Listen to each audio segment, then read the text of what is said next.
কেমন আছো তোমরা সবাই? আশা করছি সবাই ভালো আছো আর সুস্থ আছো। আজকের রেসিপি বন্ধুরা চুষি পিঠে। তা চুষি পিঠে আমি কি করে বানাই ভিডিওটা প্রথম থেকে শেষ অবধি দেখতে থেকো।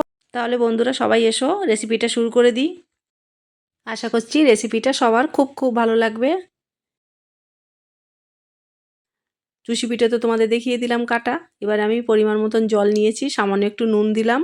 তোমরা চাইলে নুন দিতে পারো, নাও দিতে পারো, তবে নুন দিলে মিষ্টি জিনিসে মিষ্টিটা ভালো লাগে খেতে। না হলে যতই মিষ্টি দেয় একটু পানসে টাইপের লাগে খেতে। আমি টোটাল 1.5 বাটি আটা দিয়েছি। এবার আটাটাকে আমি ওই জলের মধ্যে একটু রান্না করে নেব, ভালো করে মিশিয়ে নেব।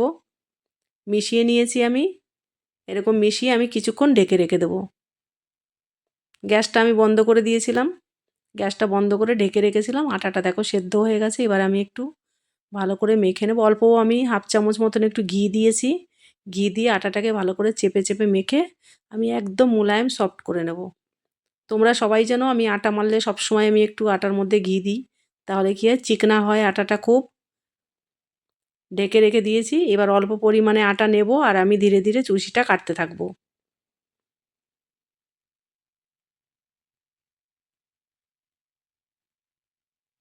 আটাটা দেখো কতটা সফট।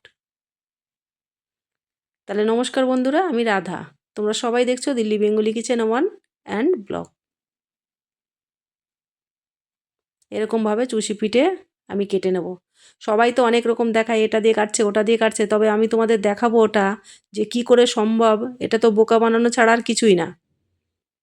সারা জীবন চুষি পিঠে আমি দেখেছি, মানে আমাদের ঠাকুমা দাদু দিদা মানে সেই সময় থেকে চলে আসছে চুষি পিঠে এমনি করে কাটা। তবে আমি এরকম কাটি, আমি একবারে ধরতে পারি না। আমার মাকে দেখতাম এরকম করে লম্বা করে একটা সলতে মতন করে নিত, সলতেটাকে ধরে থাকতো বাঁ হাত দিয়ে, ডান হাত দিয়ে ডলতে থাকতো। আর আমি ওরকমভাবে পারি না, আমার খুব অসুবিধা হয়, ওই জন্য আমি অল্প অল্প টুকরো নিই আর এরকম করে কাটি। ওরকমভাবে আমি ঠিক মতন করতে পারি না, তবে আমার বোন পারে। ওরকম করে ও ঠিক সলতের মতন ধরে থাকবে আর ডান হাত দিয়ে চাপ দিয়ে চাপ দিয়ে কেটে নেবে। ওখানে দাঁড়িয়ে দাঁড়িয়ে কষ্ট হচ্ছিল রান্নাঘরে, তাই আমি ঘরে চলে এসেছি, কার্পেটের উপরে বসে বসে দেখো কাটছি। অনেকটাই কেটে নিয়েছি। চুষি পিঠে খেতে কে কে ভালোবাসো?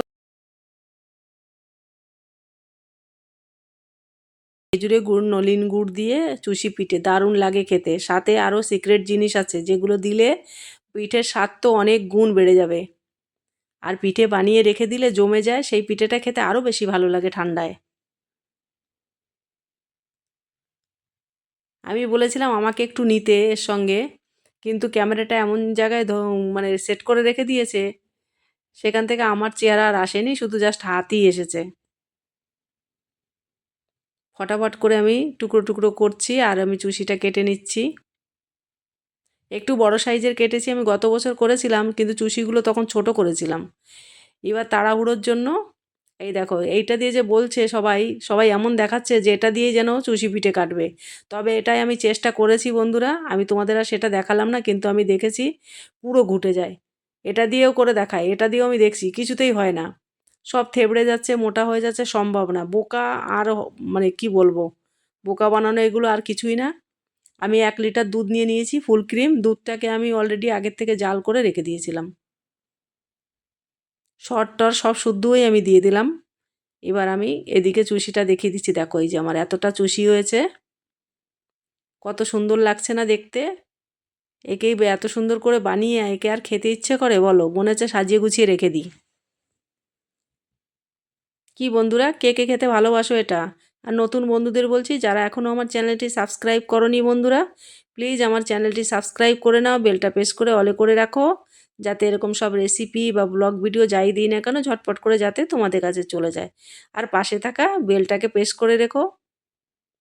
আমি কিছুটা দুধ নিয়ে নিয়েছিলাম, হালকা গুনগুনা দুধের ভিতরে আমি 4 চামচ, এই যে চামচটা দিয়ে আমি গুলছি এই চামচের 4 চামচ মিল্ক পাউডার দিয়েছি।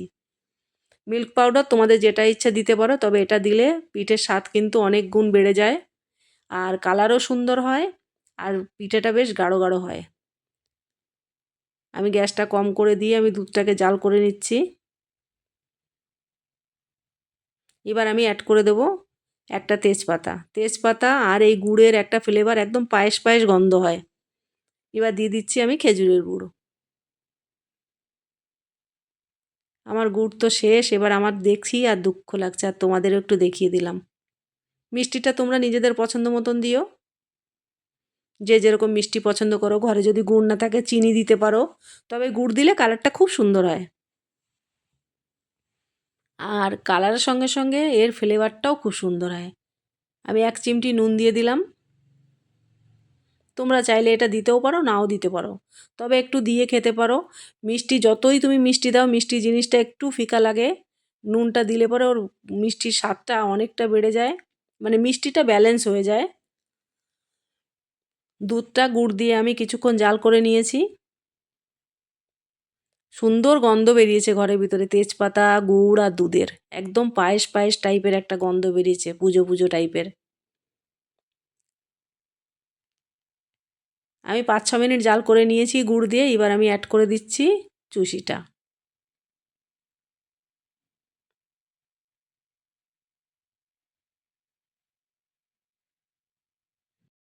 শীতের প্রথম দিকেই বানিয়েছি বন্ধুরা, ভয়েস দেওয়া ছিল না, এই জন্য রেসিপিটা তোমাদের সঙ্গে শেয়ার করতে পারিনি, লেট হয়ে গেলাম আমি। তারপর অনেক দিন পিঠে পিঠে দিচ্ছি, আমি তো রোজ ভিডিও মানে রেসিপি ভিডিও কোনো কিছুই দিই না রোজ, আমি তো একদিন ছেড়ে একদিন দিই, তাই আমার লেট হয়ে যায় রেসিপিগুলো তোমাদের কাছে পৌঁছাতে। এবার আমি 5 থেকে 7 মিনিট এটাকে রান্না করে নেব। দেখো কেমন চুষিগুলো, দেখো কেমন খাড়া খাড়া হয়ে গেছে একদম।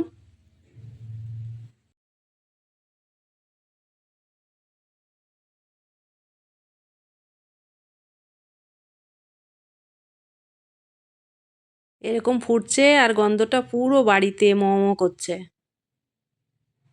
তবে এই চুষি পিঠে কিন্তু গরম গরম নয়, ঠান্ডা হয়ে গেলে খেতে হবে, তখনই ভালো লাগবে। এবার আমি যে মিল্ক পাউডারটা গুলে রেখেছিলাম সেটা অ্যাড করে দিলাম। যে মিল্ক পাউডারটা আমি গুলে রেখেছি ওটা কিন্তু লাস্টের দিকেই দিতে হবে, ওটা দিয়ে জাস্ট 1 মিনিটই ফুটিয়ে নিতে হবে।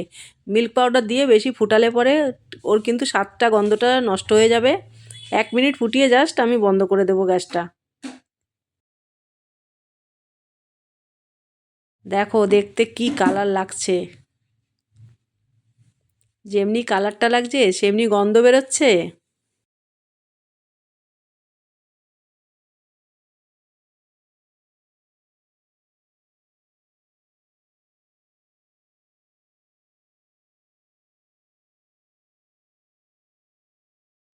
গ্যাসটা আমি বন্ধ করে দিয়েছি, এবার তোমাদের দেখাচ্ছি তুলে, দেখো কতটা ঠিক হয়ে গেছে। এবার আমি বাটিতে যখন নামিয়ে রাখবো পুরোটা জমে যাবে। বাটিতে নামিয়ে দেখাচ্ছি বন্ধুরা তোমাদের।